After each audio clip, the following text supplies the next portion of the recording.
नमस्कार प्यारे विद्यार्थियों, आज एक महत्वपूर्ण विषय पे चर्चा करते हैं और मैं आशा करता हूं कि आप इस संस्थान के द्वारा ईमैक्स कॉलेज ऑफ एजुकेशन के द्वारा दिए गए सभी वीडियो, सभी लेक्चर, सभी इन्फॉर्मेशन से लाभ उठा रहे होंगे। और ये जो कक्षाएं अभी चल रही हैं, ये कक्षाएं आपको बीएड के साथ साथ जो कॉम्पिटिटिव एग्जाम है टीचिंग के, उसमें भी हेल्प करती हैं। लास्ट लेक्चर में मैंने आप लोगों को बताया था कि लर्निंग के जो सिद्धांत है उसमें प्रयत्न एवं भूल का सिद्धांत थॉर्नडाइक ने जो दिया था, ईएल थॉर्नडाइक ने, उसके बारे में चर्चा की थी। और इसी श्रृंखला के अंतर्गत आज हम एक महत्वपूर्ण विषय पर चर्चा करेंगे और टॉपिक है classical conditioning theory of learning, अधिगम का परंपरागत या शास्त्रीय अनुबंधन का सिद्धांत। हिंदी में आमतौर पे ये वर्ड यूज करते हैं, शास्त्रीय अनुबंधन, क्लासिकल कंडीशनिंग, परंपरागत अनुबंधन भी इसे कहते हैं। प्यारे विद्यार्थियों, कोई भी जो लर्निंग है, जैसा कि मैंने कल भी बताया था, वो दो फैक्टरों पे डिपेंड करती है। और ये दो फैक्टर क्या है? One is s and one is r. What is s? S क्या होता है, जिसे हम हिंदी में कहते हैं उद्दीपक, और आर होता है अनुक्रिया। एस मीन्स स्टिमुलस, STI, और ये है रिस्पॉन्स, यानी उद्दीपक। हिंदी में कहते हैं उद्दीपक, उद्दीपक और अनुक्रिया। ये दो ऐसे फैक्टर हैं जो हमारी लर्निंग को इफेक्ट करते हैं। दोनों फैक्टरों से हमारी लर्निंग जुड़ी हुई है, एस और आर, स्टिमुलस और रिस्पॉन्स। स्टिमुलस क्या है, सबसे पहले जानना पड़ेगा। उद्दीपक क्या होता है? कोई भी वातावरण का फैक्टर, इन्वायरमेंट का कोई भी फैक्टर जो हमें किसी काम करने के लिए मोटिवेट करता है, या जिस कारण से हम कोई काम करते हैं, वो कोई वस्तु हो सकती है, कोई ऑब्जेक्ट हो सकता है, कोई थॉट हो सकता है, कोई रिवार्ड हो सकता है, कोई अवार्ड हो सकता है। उद्दीपन का मतलब क्या है कि कोई लालच या ऐसा कोई फैक्टर जो हमारे बिहेवियर को अफेक्ट करता है, हमें क्रिया करने के लिए प्रेरित करता है, उसे कहते हैं स्टिमुलस। दूसरी तरफ है रिस्पॉन्स, अनुक्रिया। कोई भी फैक्टर वातावरण का जो हमें एक्शन करने के लिए प्रेरित करता है, उसके प्रति हम कितने एक्शन या कितना रिस्पॉन्स देते हैं, ये दो फैक्टर जो है हमारी लर्निंग को अफेक्ट करते हैं। इसी प्रकार आज हम बात कर रहे हैं classical conditioning theory, that is given by Pavlov. प्यारे विद्यार्थियों, आपको बता दूं, पेवलोव एक रशियन, पेवलोव जो है एक रशियन फिजियोलॉजिस्ट थे। मतलब उनका संबंध एक डॉक्टरी फील्ड से था, वो मनोवैज्ञानिक नहीं थे। उनका ये सिद्धांत देने से पहले जो मोटिव था, उन्होंने मेन वर्क किया डाइजेस्टिव सिस्टम पर, पाचन तंत्र का जो कार्य है उस पर वो अपनी शोध कर रहे थे। उन्होंने कुत्ते पे एक्सपेरिमेंट करना स्टार्ट किया कि जब हम भोजन को अपने मुख में रखते हैं या नहीं रखते, या कई बार हमारे सामने कोई स्वादिष्ट चीज आ जाए, उसके बाद भी हमारे मुंह में जैसे कहते हैं पानी आना, ये बात आ जाती है। तो उन्होंने एक एंजाइम पे, लार पे, सलाइवा पे वो काम कर रहे थे कि भोजन खाने से डाइजेस्टिव सिस्टम और सलाइवा किस प्रकार से दोनों इंटरलेटेड है, हमारे डाइजेस्टिव सिस्टम पर सलाइवा का क्या इफेक्ट पड़ता है, इस पे अध्ययन कर रहे थे। परंतु ये एक्सपेरिमेंट करते करते उन्होंने इसमें डिस्कवर की लर्निंग थ्योरी। इस थ्योरी को हम कहते हैं classical conditioning theory. Classical conditioning theory, ये सिद्धांत है क्या, आप लोगों को बता दूं। इस सिद्धांत में एक समीकरण दी गई है, और वो समीकरण क्या है मैं आपके सामने साझा करता हूं। समीकरण क्या है, इन्होंने एक कंडीशन वो रखा था, UCS UR,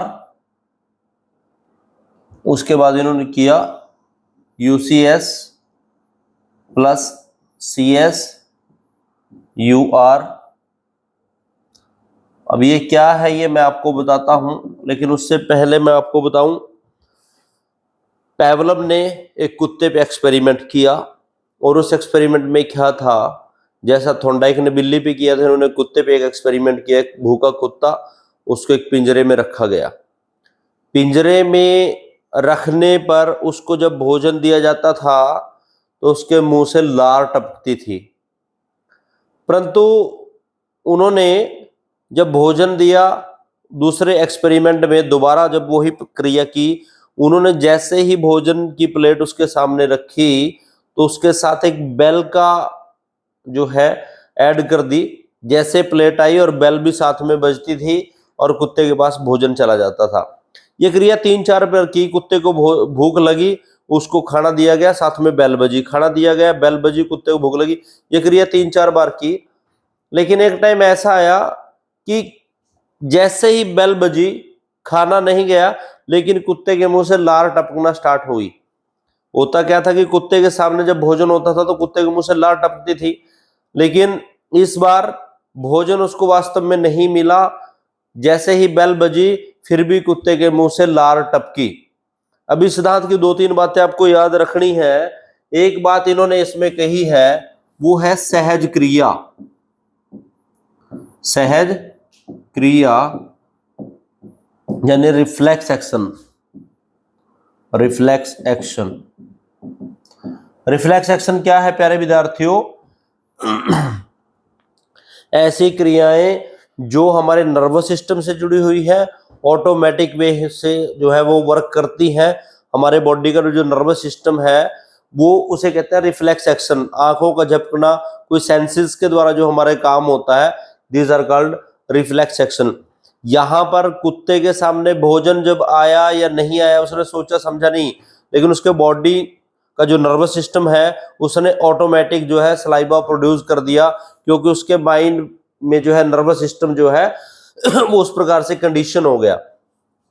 अब मेन बात क्या है प्यारे विद्यार्थियों इस सिद्धांत में, वो ये है ये एक डायग्राम है जिसके द्वारा हम इस चीज को समझ सकते हैं, जो एक्सपेरिमेंट मैंने बताया। अब यहां पर सबसे पहले एक इक्वेशन दी गई है इस सिद्धांत को मेजर करने के लिए, भोजन यानी फूड। अब जब कुत्ते को फूड दिया गया, इसको हम इंग्लिश में कहते हैं यूसीएस, अनकंडीशनिंग, यूसीएस, अनकंडीशनिंग स्टिमुलस, यानी एक उद्दीपन है जिसके लिए कोई कंडीशन नहीं है। भोजन कुत्ते को दिया गया, उसके बाद रिस्पॉन्स क्या आया, यूआर क्या आया, लार का टपकना। यह एक स्वाभाविक क्रिया तथा अनुक्रिया थी। स्वाभाविक क्रिया क्या है? भोजन, अनकंडीशनिंग स्टिमुलस, कुत्ते को भोजन मिला, उसके मुंह से लार टपकनी। भोजन क्या था? स्वाभाविक क्रिया यानी अनकंडीशनिंग स्टिमुलस, ऐसा उद्दीपन जिसके लिए कोई कंडीशन नहीं है, और लार टपकना, ये नेचुरल प्रक्रिया थी। उसके बाद क्या किया, भोजन के साथ एक चीज और डाल दी। भोजन के साथ, फूड के साथ, यूसीएस के साथ, अनकंडीशनिंग स्टिमुलस के साथ एक कंडीशनिंग स्टिमुलस और लगा दी। इन दोनों चीजों को साथ साथ कर दिया। भोजन के साथ साथ एक घंटे की प्रक्रिया भी उसके साथ ऐड कर दी। जब ये दोनों प्रक्रिया एक साथ चली तो लार टपकी। तो लार का टपकना ये स्वाभाविक क्रिया और अनुक्रिया होगी। पहले केवल भोजन दिया और लार टपकी, उसके बाद भोजन के साथ एक चीज और ऐड कर दी, घंटी। मतलब यहां पर पहले एक ही स्टिमुलस था हमारे पास, फिर हमारे पास स्टिमुलस हो गए दो। एक स्टिमुलस हो गया नेचुरल और एक स्टिमुलस हो गया आर्टिफिशियल। इस सिद्धांत में दो उद्दीपकों की बात करते हैं कि यदि हमने किसी को सिखाना है तो प्रारंभ में तो हम उसको रियल चीजें देते हैं। रियल चीजों से मतलब वास्तव में जो उसके बिहेवियर से रिलेटेड जो चीजें हैं, जिनके साथ उसकी कंडीशनिंग है, बॉन्ड है, वो उसको दी जाती है। लेकिन धीरे धीरे हम उन चीजों को रिमूव करके उसकी जगह आर्टिफिशियल चीजें देते हैं। वही सिद्धांत में बताया गया है कि पहले कुत्ते को भोजन दिया गया, लार टपकी, उसके बाद भोजन के साथ उन्होंने घंटी भी ऐड कर दी। भोजन जो है नेचुरल जो है अनकंडीशनल स्टिमुलस था, उसके बाद कंडीशनल स्टिमुलस क्या लेते हैं, घंटी। और इन दोनों चीजों को जब साथ साथ प्रयोग किया, भोजन आया घंटी बजी, भोजन आया घंटी बजी, भोजन आया घंटी बजी, उसके बाद क्या है, लार का टपके और अनुक्रिया हुई। एक एक्सपेरिमेंट क्या हुआ, तीसरे टाइम पे इनमें से केवल घंटी, सीएस ही रह गया। कंडीशन स्टिमुलस रह गया, आर्टिफिशियल स्टिमुलस रह गया, कृत्रिम उद्दीपन रह गया, घंटी, भोजन हमने डिलीट कर दिया, तब भी लार आई और अस्वाभाविक क्रिया थी तथा स्वाभाविक अनुक्रिया। अस्वाभाविक क्रिया और अनुक्रिया क्या है? स्वाभाविक क्रिया का क्या मतलब है कि हमारे जो रिस्पॉन्स है, यहां पर भी लार टपकी, यहां पर भी लार टपकी और यहां पर भी जो है लार टपकी। यहां पर लार जो है वो नेचुरल चीज पे टपक रही थी, यहां पे दोनों चीजों को ऐड कर दिया, फिर लार का टपकना हुआ, और यहां पर आर्टिफिशियल चीज पर भी लार टपकी। तो इस प्रकार इस सिद्धांत में कहा गया है यदि हम किसी को सिखाना चाहते हैं, किसी की हैबिट फॉर्मेशन करना चाहते हैं, यदि किसी को कंडीशनिंग के माध्यम से लर्निंग कराना चाहते हैं, तो लर्निंग मैंने कहा स्टिमुलस के द्वारा होती है।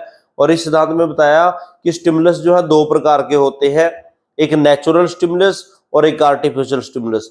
नेचुरल स्टिमुलस ये वो होता है जो हमारे बॉडी से रियल में जुड़ा होता है, जिसकी हमें रियल में नीड होती है।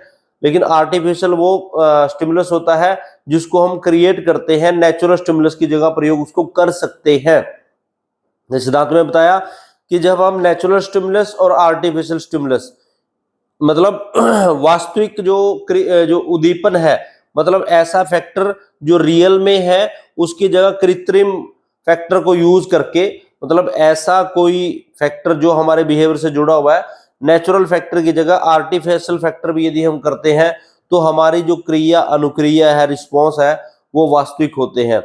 अब जैसे यहाँ पे मैं एक उदाहरण दूं, एक बच्चे को आपने हैबिट फॉर्मेशन करनी है। एक बच्चा सुबह बड़ी लेट उठता है, तो लेट उठने से पहले उसके साथ एक एक्सपेरिमेंट कर सकते हैं आप कि बच्चे को जो उसकी प्रिय चीज है वो उसके सामने आप उसको रख दीजिए। जब वो सोता है रात को तो उसको पता है कि मेरे पास ये चीज रखी गई है, तो वो जब सुबह उसमें बेल बजेगी या कोई उसका खिलौना है या कोई उसकी इंपॉर्टेंट चीज है तो वो जल्दी उसके साथ उठ जाएगा।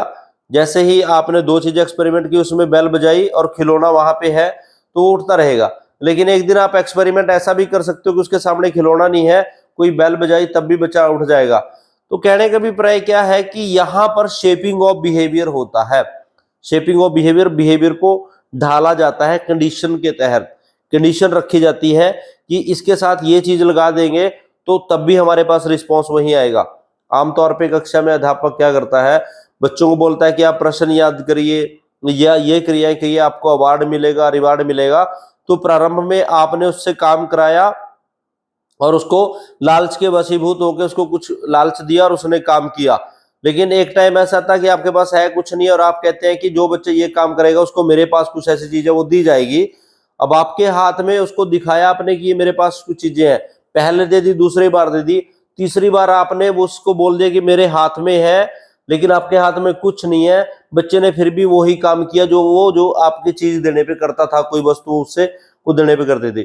तो इस प्रकार जब आप ये 3-4 बार चीजें करेंगे तो वो ऑटोमेटिक बॉडी जो है ढल जाती है। फिर हमें नेचुरल या आर्टिफिशियल स्टिमुलस से कोई रिलेशन नहीं होता, हम ऑटोमेटिक हमारी बॉडी जो है वो काम करना सीख जाती है। तो क्लासिकल कंडीशनिंग क्या कहती है कि यदि हमने किसी की लर्निंग करनी है तो हम उद्दीपन के माध्यम से कर सकते हैं। और उद्दीपक भी दो प्रकार के होते हैं, कृत्रिम उद्दीपक और वास्तविक या प्राकृतिक उद्दीपक। प्राकृतिक उद्दीपक और कृत्रिम उद्दीपक को जब आप साथ साथ प्रयोग करते हैं तो जो अनुक्रिया है वो वास्तविक होती है। एक समय पे आप प्राकृतिक उद्दीपक को रिमूव कर देते हैं, कृत्रिम उद्दीपक पर भी आपके जो है वही रिस्पॉन्स आता है। ये लर्निंग का पैटर्न है।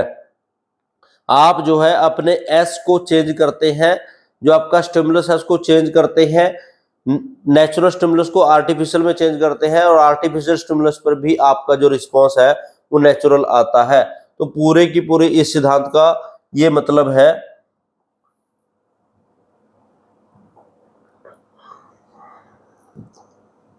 अब उसके बाद मैंने अभी आपको बताया कि इसमें ये इक्वेशन मैं आपको समझा चुका हूं, रिफ्लेक्स एक्शन। अब मेन चीज क्या है, मैंने आपको कुत्ते का एक्सपेरिमेंट भी बता दिया है। मेन चीज क्या है कि ये सिद्धांत कौन कौन से प्रिंसिपल पे काम करता है। सबसे पहला है प्रिंसिपल ऑफ रीइंफोर्समेंट। इस सिद्धांत में एक फैक्टर यूज हुआ है रीइंफोर्समेंट, जिसको हम हिंदी में कहते हैं पुनर्बलन। प्यारे विद्यार्थियों, पुनर्बलन क्या होता है? रीइंफोर्समेंट। आप किसी भी क्रिया को आगे बढ़ाने के लिए जब कोई लालच देते हैं या फीडबैक देते हैं, उसे कहते हैं रीइंफोर्समेंट। आप किसी से कोई काम किसी ने किया, उसको और आगे जारी रखना चाहते हैं, उसके लिए जो फीडबैक दी जाती है, उसके लिए जो प्रोत्साहन दिया जाता है, दैट इज कॉल्ड रीइंफोर्समेंट। इस सिद्धांत में यदि कुत्ते को भूख लगी हुई है, उसकी जगह प्राकृतिक स्टिमुलस और आर्टिफिशियल स्टिमुलस, आप दोनों चीजों को जो है साथ साथ यूज कर रहे हैं।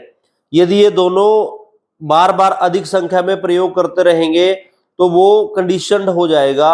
लेकिन रीइंफोर्समेंट भी जो है वो किस चीज के लिए जाती है? आपके पॉजिटिव बिहेवियर को इंक्रीज करती है। उसके लिए आप पॉजिटिव रीइंफोर्समेंट दे सकते हैं। अगर सकारात्मक व्यवहार को बढ़ाना चाहते हैं तो पॉजिटिव रीइंफोर्समेंट देके उसको बढ़ा सकते हैं। लेकिन रीइंफोर्समेंट नेगेटिव भी हो सकती है। यदि आप अनडिजायरेबल बिहेवियर को रिमूव करना चाहते हैं, जो आप नहीं चाहते कि बच्चा वो करे, वहां पर नेगेटिव रीइंफोर्समेंट भी दे सकते हैं। मतलब ये कंडीशन हो सकती है। उसके बाद है principle of sequential and time interval. यह सिद्धांत कहता है कि यदि हमने किसी की कंडीशनिंग करनी है तो उसमें जो भी उद्दीपन हम दे रहे हैं, जैसे मैंने अभी बताया नेचुरल स्टिमुलस और आर्टिफिशियल स्टिमुलस, तो दोनों को एक सीक्वेंस में देंगे, एक समय पे देंगे। यदि भोजन पहले आ जाए और घंटी बाद में बजे तो शायद कुत्ते के मुंह से लार नहीं टपकती, या आप जो है घंटी पहले बजा रहे हैं भोजन बाद में आ रहे तो तब भी वो कंडीशनिंग नहीं होगी। दोनों स्टिमुलस को एक साथ एक टाइम पे एक इंटरवल पे ही आपको देना पड़ेगा, तभी उसकी कंडीशनिंग उसके बॉडी के साथ हो पाएगी। यदि दोनों स्टिमुलस में से उसका टाइम पीरियड में प्रॉब्लम आती है, उसके इंटरवल में प्रॉब्लम आ जाती है, उसके सीक्वेंस में प्रॉब्लम है, एक समय पे आप दोनों चीजें नहीं देते, तो ये लर्निंग या कंडीशनिंग नहीं होती। तो ये सिद्धांत कहता है कि यदि किसी को सिखाना है, उसके सिखाने के लिए जो आप स्टिमुलस यूज कर रहे हैं, नेचुरल और आर्टिफिशियल स्टिमुलस यूज कर रहे हैं, तो उन दोनों को एक उसी क्रम में दीजिए, निश्चित समय पे दीजिए, जिस टाइम पे दोनों चीजें साथ साथ आनी चाहिए। यदि उसमें प्रॉब्लम आ गई, उसमें गैप आ गया, तो कंडीशनिंग नहीं होगी, कंडीशनिंग टूट सकती है। नेक्स्ट है principle of stimulus generalization. Stimulus generalization का मतलब क्या है कि इस सिद्धांत में जब कुत्ते के पास जो भोजन आया है और जो बेल बजी है, तो उन दोनों से जो है वो उसकी पहचान होगी, उसकी बॉडी की एसोसिएशन होगी, दोनों से उन चीजों को जान गया है। यदि आप उसमें भोजन की जगह कोई और चीज ऐड करते और घंटी की जगह कोई और चीज ऐड कर देते हो, यदि वो जो उद्दीपक है उनमें यदि आप चेंज करते हो तो कंडीशनिंग नहीं होती। जनरलाइजेशन का मतलब क्या है कि वो दोनों स्टिमुलस के प्रति उसकी एसोसिएशन हो गई है, उन दोनों जो है स्टिमुलस को वो जान गया है। तो यदि तो ये दोनों स्टिमुलस सेम वो ही रहेंगे, आप स्टिमुलस नहीं चेंज करोगे, उसकी जिसका बॉडी का ऑटोमेटिक कंडीशनिंग हो गई है, तब तो ये सिद्धांत अप्लाई होगा। तो ये सिद्धांत कहता है कि स्टिमुलस जनरलाइजेशन यदि आप करोगे तब तो इसकी इंप्लीमेंट हो सकती है। जिसपे एक्सपेरिमेंट कर रहे हैं आप, जिसपे प्रयोग कर रहे हैं, तो उसको जो उद्दीपक है उनका सामान्यीकरण करना पड़ेगा। यदि वो सामान्यीकरण नहीं है, मतलब उसकी पहचान उनसे नहीं है, तो कंडीशनिंग नहीं होगी। प्रिंसिपल ऑफ डिफरेंशिएशन, ये बिल्कुल अपोजिट हो गया। यदि तो जनरलाइजेशन है तो एसोसिएशन होगी, कंडीशनिंग होगी।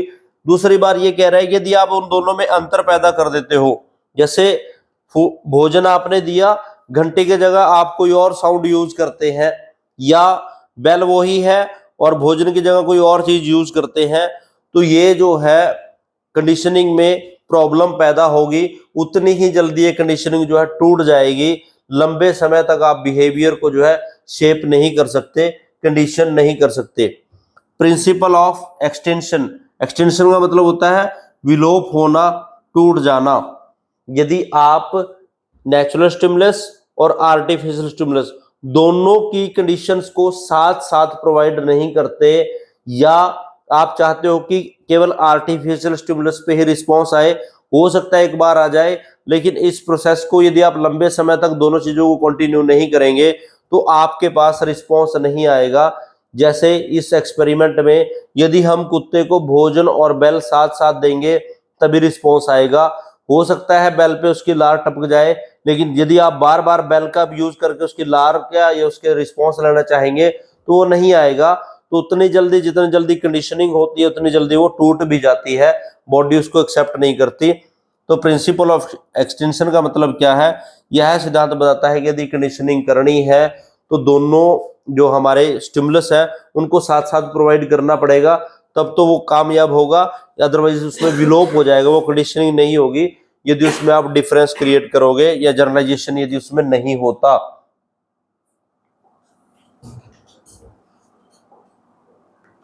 उसके बाद प्रिंसिपल ऑफ स्पॉन्टेनियस रिकवरी, यदि आप फिर से यूसीएस और सीएस दोनों चीजों को दोबारा फिर से यूज करते हैं, तब भी आपके पास जो है यूआर आएगा, अनकंडीशनल रिस्पॉन्स, यानी लार का टपकना। ये आपका भोजन है और ये आपकी घंटी, इन दोनों चीजों को दोबारा फिर आप देना स्टार्ट कर दोगे तो आपके पास रिस्पॉन्स फिर नेचुरल आना स्टार्ट। स्पॉन्टेनियस रिकवरी का मतलब क्या है? यदि इन दोनों चीजों, इसकी जगह आप ये चीज यूज करोगे तो आपके पास लार आएगी, लेकिन वो लंबे समय तक नहीं आएगी, तो दोबारा फिर आप दोनों चीजों को उसी तरह से कंडीशन कर देंगे जैसे पहले किया था, तो स्पॉन्टेनियस रिकवरी वो जल्दी जो रिकवर कर जाएगा, उसी तरह से एसोसिएशन दोबारा हो जाएगी, वो कंडीशन हो जाएगी। उसके बाद है principle of higher order conditioning. Principle of higher order conditioning क्या कहता है? वो ये कहता है कि यदि आप यूसीएस की जगह यूसीएस मतलब भोजन, अनकंडीशनल रिस्पॉन्स, इसकी जगह बेल, घंटी, सीएस घंटी, इसका प्रयोग करते हैं। इस चीज को आप रिमूव कर रहे हो, इसका प्रयोग नहीं करना, आप जो है कंडीशन रिस्पॉन्स जो घंटी या बेल आप प्रयोग कर रहे हैं वो भी आप यूज करते हो, तब आपके पास जो है नेचुरल रिस्पॉन्स आएगा, लार का टपकना उसी तरह से आएगा। इस लेवल पे आपकी हायर ऑर्डर कंडीशनिंग होती है, मतलब आपकी एसोसिएशन दो स्टिमुलस, दो उद्दीपनों से इतनी हो गई है कि आपको नेचुरल स्टिमुलस की जरूरत नहीं है। This level is called higher order of conditioning.